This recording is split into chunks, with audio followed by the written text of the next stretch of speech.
नाशिक. मी आहे प्रियंका आणि तुम्ही ऐकता तुमच्या आणि फक्त तुमच्या लाडक्या प्रियांकाला ओनली ऑन रेडिओ विश्वास 90.8. तुमचं जगणं तुमचा आवाज. वेल, नाशिक घड्यात वाजला 1 करत आहोत गप्पांचा रिटेक.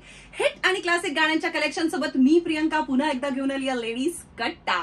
वेल, आता आपण सगळीकडे सरस्वती देवीचं जसं पूजन करतो ना, तसं मला असं वाटतंय की सावित्री देवींचंही गेलं पाहिजे. अर्थात काय की शिक्षण सगळ्यात मोठी गुरुकिल्ली आहे यशाची, आणि ते शिक्षण निशुल्क भावाने देणारी एक अशी संस्था, अग्रगण्य संस्था आहे जी नाशिकच्या जवळच्या एरियामध्ये जाऊन निशुल्क फ्री ऑफ कॉस्ट शिक्षण देतात. तर ती संस्थेचं नाव आहे सेफ विंग्स, आणि त्याचे मेन सुशील सर आणि मॅडम त्यांच्यासोबत आहेत आपल्या सोबत आज स्टुडिओमध्ये, आणि ते नेमकं सांगणार की सेफ विंग्स काय आहे. So Sushil sir, hello, welcome to our show.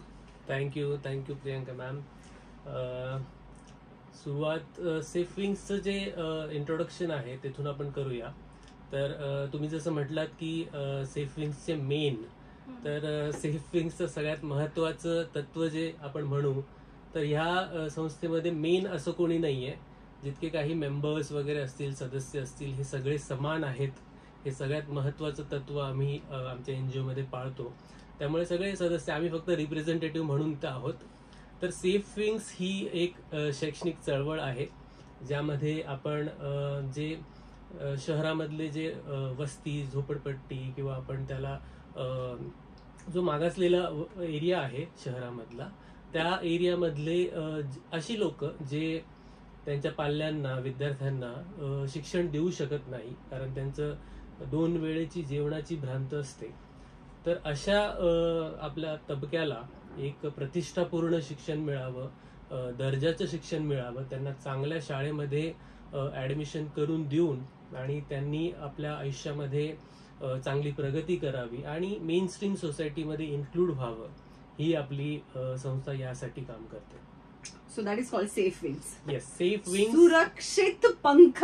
Yes, सुरक्षित पंख म्हणजे सुरक्षितपणे तुम्ही पंख देता. येणाऱ्या भाव्या पिढीला एक सुंदर उदाहरण सेट करतात. मॅडम, आता तुम्हाला काय बोलायचं या विषयावर? Yes, safe wings is SAFE, that is saving a future through empowerment. आणि आपण एक फ्युचर एम्पॉवरमेंट थ्रू जे सेव्ह करतोय ती आहे सेफ विंग्स. आणि 1ली ते 10वी पर्यंत, म्हणजे 1ली ते 10वी का घेतलंय की लहान मुलं जी असतात त्यांना लवकरात लवकर घडवणं हे मला तरी किंवा सेफला तरी खूप सोपं वाटतं. आणि त्यासाठी आम्हाला असं वाटलं की लहान मुलांपासून आपण सुरुवात करायला हवी त्यांच्या आयुष्याला बदलण्याची. आणि म्हणून आम्ही 1ली ते 10वी पर्यंतचं शिक्षण त्यांना संपूर्णपणे मोफत देतो. आणि त्यासाठी मग शहरातल्या वेगवेगळ्या शाळांमध्ये त्यांचं आपण ऍडमिशन करून देतो. Great, congratulations. मला ही संकल्पनाच खूप सुंदर वाटते. सेफ विंगच्या लोकांसोबत आपण अशाच गप्पा कंटिन्यू ठेवणार आहोत. तोपर्यंत स्टे ट्यून टू रेडिओ विश्वास 90.8. तुमचं जगणं तुमचा आवाज. Welcome back Nashik. मी आहे प्रियंका आणि तुम्ही ऐकता तुमच्या आणि फक्त तुमच्या लाडक्या प्रियांकाला ओनली ऑन रेडिओ विश्वास 90.8. तुमचं जगणं तुमचा आवाज. वेल, आपण सुशील सर आणि पूर्वा मॅडम सोबत बोलत आहोत. पूर्वा मॅडम, तुम्ही मला सांगायचंय की आता जर तुम्हाला म्हणजे फॅमिलीज सिलेक्ट करायचे असतील की विद्यार्थ्यांना कसं सिलेक्ट करायचं, फॅमिलीला कसं सिलेक्ट करायचं, त्याच्या क्रायटेरिया काय? म्हणजे अगदी मला म्हणता येईल की सर्वसाधारण व्यक्तीला तर तुम्ही असं विचारू नये सर. मग काय क्रायटेरिया बेसिकली पूर्वा मॅडम की तुम्हाला त्यांनी अप्रोच केलं पाहिजे त्या criteria through? Okay, so basically criteria हा आहे की आपण एक फॅमिली सिलेक्शन इंडेक्स असा आपण सेफचा बनवलेला आहे. मल्टी डायमेन्शनल पॉवर्टी इंडेक्स जो असतो, तर त्यावरून इन्स्पायर होऊन आपण एक सेफ विंग्सचा एक डायमेन्शन इंडेक्स बनवलेला आहे. आणि त्यामध्ये आपण स्वतः जी आपली एक टीम आहे, आपण टीम्सद्वारे काम करतो. आणि ती टीम स्वतः वस्तीमध्ये जाते. एक 4 ते 5 लोकांची ती टीम असते. आणि तिथे जाऊन आपण त्यांच्या घरांमध्ये जातो. तिथे आपण एकदम बारीक बारीक गोष्टी, म्हणजे आजकाल असं झालंय ना की तुम्ही सर्टिफिकेट कुठूनही घेऊन येऊ शकतात की आम्ही पॉवर्टी लाईनच्या खाली येतो म्हणून, पण ते खरं आहे की नाही हे चेक करण्यासाठी आम्ही स्वतः तिथे जातो. आणि त्यामध्ये हे देखील बघतो की त्यांचं घर कसं आहे, ते पत्र्याचं आहे का, किती जण कमवतात, ऍक्च्युअली त्यांची परिस्थिती कशी आहे, घरात स्टोव आहे की अजूनही चुलीवर स्वयंपाक करतात तिथल्या माता भगिनी, किंवा त्यांच्या म्हणजे घराची परिस्थिती, एकंदरीत त्यांचं घरामध्ये टॉयलेट, बाथरूम कसे आहेत, या सगळ्यात छोट्या छोट्या गोष्टी सेफ विंग्स चेक करतं. आणि जेव्हा आम्हाला असं वाटतं की हो खरोखर गरज देखील आहे, म्हणजे आर्थिक गरज तर आहे, पण त्याचबरोबर पालकांना त्या विद्यार्थ्याला शिकवायची इच्छा, ही सगळ्यात मोठा criteria safe wings पाहतं.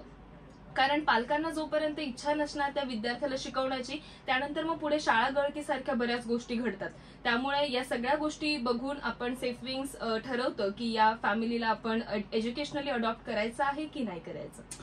Congratulation, great. म्हणजे एवढ्या छोट्या छोट्या गोष्टी तर मायन्युटली तुम्ही बघायचं आणि त्याला एक्झामिन करून तुम्ही त्यांना शिक्षण द्यायचं, ही खूप मोठी गोष्ट आहे. येणाऱ्या भाव्या पिढीसाठी ही खूप मोठी गोष्ट आहे. जर तुम्ही काही चांगलं ऐकतात, तुम्ही ऐकतात रेडिओ विश्वास 90.8, तुमचं जगणं तुमचा आवाज. तर भेटूया कार्यक्रमाच्या तिसऱ्या सेगमेंटमध्ये. तोपर्यंत stay tuned. Welcome back Nashik. मी आहे प्रियंका आणि तुम्ही ऐकता तुमच्या आणि फक्त तुमच्या लाडक्या प्रियांकाला ओनली ऑन रेडिओ विश्वास 90.8, तुमचं जगणं तुमचा आवाज. वेल, नाशिक सेफ विंग्सची टीम आपल्यासोबत आली असं म्हटलं आहे. तर खूप सुंदर असे गोड दिसणारे टीम मेंबर्स आपल्यासोबत आहेत आणि खूप खूप खूप धडाडीचं काम करतायत. तर आता मला सांगायचं की नेमकं प्रोसेस काय, सेफ विंगचं हे प्रोसेस काय, की शिक्षण देण्याचं कार्यक्रम ते काम कसं करतात, ते प्लीज सांगायचं पूर्वा मॅडम तुम्हाला, तुम्ही आम्हाला. तर आपण काय करतो, जेव्हा फॅमिली, आता मी जसं सांगितलं की आपण फॅमिली सिलेक्ट करतो, तर त्यानंतर त्यामधला जो एक पाल्य असतो त्याला आपण एका चांगल्या प्रतिष्ठित शाळेमध्ये आपण ऍडमिशन करून देतो. त्याचा संपूर्ण खर्च आपण करतो. मग त्यांचे डॉक्युमेंट्स असतील त्या सगळ्या गोष्टींचं टेक केअर, व्हेरिफिकेशन आपली संस्था करते आणि विद्यार्थ्याला आपण ऍडमिशन मिळवून देतो शाळेमध्ये. आणि त्यात फक्त आपण ऍडमिशन मिळवून देत नाही, तर कारण फक्त ऍडमिशन करून देण्याने तो बदल घडत नाही. त्यानंतरची पण संपूर्ण जबाबदारी आपण सेफ विंग्स म्हणून घेतो. त्या जबाबदाऱ्यांमध्ये शाळेतली त्याची प्रगती तपासणे, मग त्यासाठी त्यांच्या प्रिन्सिपल्सला भेटून आणि त्यांच्या शिक्षकांना भेटून मासिक रिपोर्ट आपण घेतो. मासिक प्रगती अहवाल असं आपण त्याला म्हणतो. त्यानंतर महिना अखेर आपण त्यांच्या पालकांची सुद्धा भेट घेतो. आपले रिप्रेझेंटेटिव्ह तिथे जातात. यासाठी आपली एक सेपरेट टीम सुद्धा आहे, स्कूल प्रोग्रेस रिपोर्ट टीम असं आपण त्याला नाव दिलेलं आहे.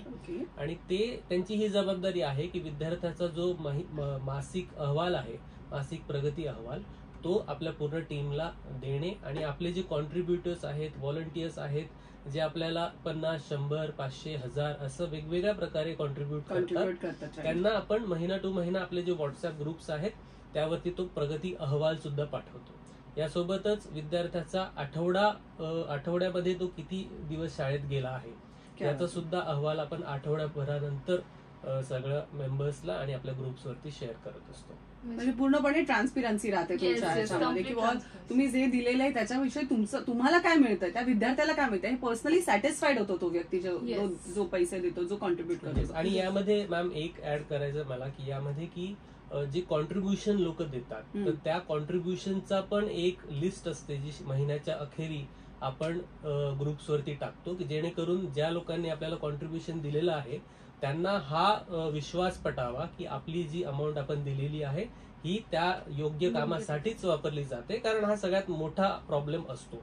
ऍब्सोल्युटली. मग काय 1000 रुपये, 10,000 रुपये, 15,000 रुपये असेच दिले पाहिजेत का बेसिक एक अमाऊंट तुम्ही देऊ शकता? बिलकुल असं मिनिमम क्रायटेरिया काहीही नाहीये. आपण असं म्हणू की तुम्ही जर समजा 15 रुपये दिले तर 15 रुपयामध्ये एक चांगला पेन येतो आणि तो पेन सुद्धा एका विद्यार्थ्याच्या आयुष्यामध्ये खूप मोठा बदल घडवण्यामध्ये खूप छोटंसं का होईना पण खारीचा वाटा उचलत असतो. त्यामुळे मला वाटतं की असं मिनिमम काही नाहीये. आणि आपण तुमचं 10 रुपयाची जरी मदत असेल आणि ती 10 लाखाची जरी असेल तरी आम्ही आमचा कॉन्ट्रीब्युटर, आमचा व्हॉलंटियर याला इक्वल दर्जाच पकडतो, कारण तुमची जी भावना आहे देण्याची ही समान आहे आणि ती खूप मोठी आहे. Very good. नाशिककर, ऐकता ना तुम्ही, प्लीज कंट्रीब्युट करा. आणि जर तुम्ही काही चांगलं ऐकता तर तुम्ही ऐकता रेडिओ विश्वास 90.8, तुमचं जगणं तुमचा आवाज. भेटूया कार्यक्रमाच्या लास्ट अँड फायनल सेगमेंटमध्ये. Welcome back Nashik. मी आहे प्रियंका आणि तुम्ही ऐकता तुमच्या आणि फक्त तुमच्या लाडक्या प्रियांकाला ओनली ऑन रेडिओ विश्वास 90.8, तुमचं जगणं तुमचा आवाज. वेल, नाशिक आलो होतो पण कार्यक्रमाच्या फायनल सेगमेंटमध्ये आणि आज आपल्या सोबत आहे की खूप सुंदर अशी टीम, अर्थात सुशील सर आणि पूर्वा मॅडम. तर आता ते सांगणार आहे की त्यांचं वर्धापन, दुसरं वर्धापन झालेलं आणि ते अतिशय खूप दणक्यात आणि जोरात झाले, सक्सेसफुल झालेलं आहे. तर आता त्याविषयी ते काय आपल्याला सांगणार आहे ते ऐकण्यासाठी मला खूप उत्सुकता आहे आणि तुम्हालाही असेल. Okay Purva madam, starting with you. Yes, दुसरं वर्धापन दिन आपला रावसाहेब थोरात इथे झाला आणि खरोखर खूप दणक्यात झाला. आणि तिथे आपल्या विद्यार्थ्यांनी जे प्रेझेंट केलंय ना, त्यांनी जे डान्स केलाय, डान्स मधून आपण दाखवून दिलं नाशिककरांना की कशा प्रकारे सेफ विंग्स काम करतं. ते थीम नुसार आपल्या विद्यार्थ्यांनी परफॉर्म केलंय आणि त्याचबरोबर जे काही लोक आलेले होते, जे आपले कॉन्ट्रीब्युटर्स व्हॉलंटियर्स होते, त्यांच्यामधला उत्साह लास्टला असं झालं की जेव्हा आपण क्वेश्चन आन्सर सेशन घेत होतो तेव्हा त्यांच्या डोळ्यात ना आलेले अश्रू, ते बोलताना की म्हणजे तुम्ही आमच्या विद्यार्थ्यांचं आयुष्य बदललंय किंवा आज तुमच्यामुळे माझा पाल्य इथे एवढ्या मोठ्या स्टेजवर परफॉर्म करू शकलं. कारण एखाद्या वस्तीमधल्या आईला किंवा वडिलांना ही गोष्ट फार मोठी वाटते आणि ते आमच्यासाठी ती पोचपावती होती. खूप आनंद झाला, खूप मोठा तो एक इव्हेंट आपण साजरा केला. आणि दुसरा वर्धापन दिन 2 वर्ष आता झालीत, पण आता वी आर म्हणजे आपण बघतोय की अजून किती वर्ष प्रोसेस इज ऑन. आताच आमचं स्टार्ट झालंय आणि आता अजून ते किती पुढे जाते. तर खूप छान गाणी झाली आणि आपण फेलिसिटेट देखील केलं, सर्वांचा सन्मान केला ज्यांनी आतापर्यंत सेफ विंग्सला कॉन्ट्रीब्युट केलंय. तर अशा प्रकारे इव्हेंट खूप चांगला जबरदस्त झालेला आहे. सुशील सर, तुम्हाला काय म्हणायचं यामध्ये? मी हे ऍड करेन की 2 वर्षामध्ये आपण कमीत कमी 102 विद्यार्थ्यांच्या आयुष्यामध्ये खूप मोठा सकारात्मक बदल निर्माण करू शकलोय. कारण आपल्या ज्या संस्थेचं ध्येय आहे की जसं डॉक्टर बाबासाहेब आंबेडकर यांनी सांगितलं की शिका, संघटित व्हा आणि संघर्ष करा.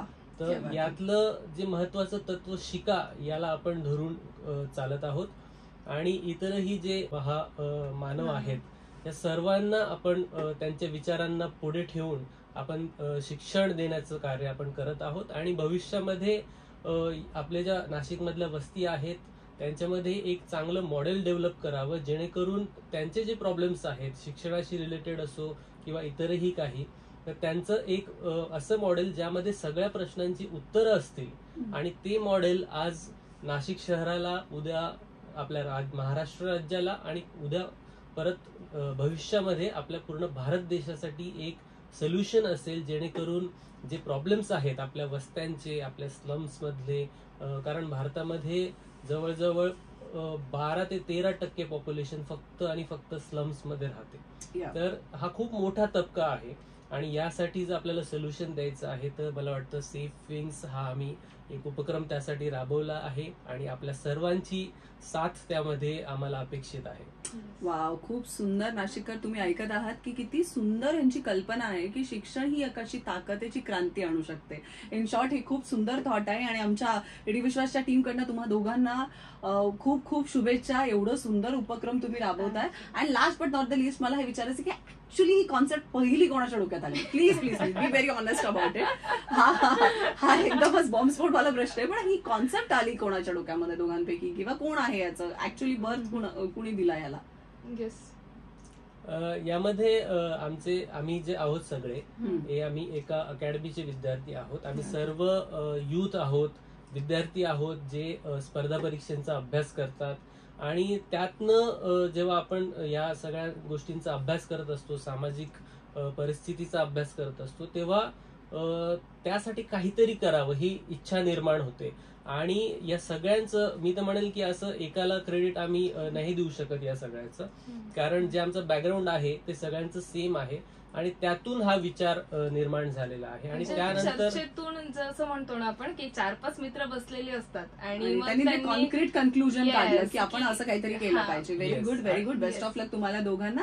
अँड येणाऱ्या फ्युचरसाठी तुम्ही असेच कार्यरत राहा. अँड अब्सोल्युटली तुमच्याच पैकी तुमच्या जे विद्यार्थ्यांना तुमच्या IAS आणि IPS म्हणून ही आमची खरंच मनापासून इच्छाशक्ती आहे. अँड नाशिककर, तुम्हाला काय वाटतंय की आपण खरंच कंट्रीब्युट केलं पाहिजे ना? इच्छा तिथे मार्ग. सो ऐकत राहा तुमच्या आणि फक्त तुमच्या लाडक्या प्रियांकाला. Video next वेडनेसडेला. तोपर्यंत स्टे ट्यून.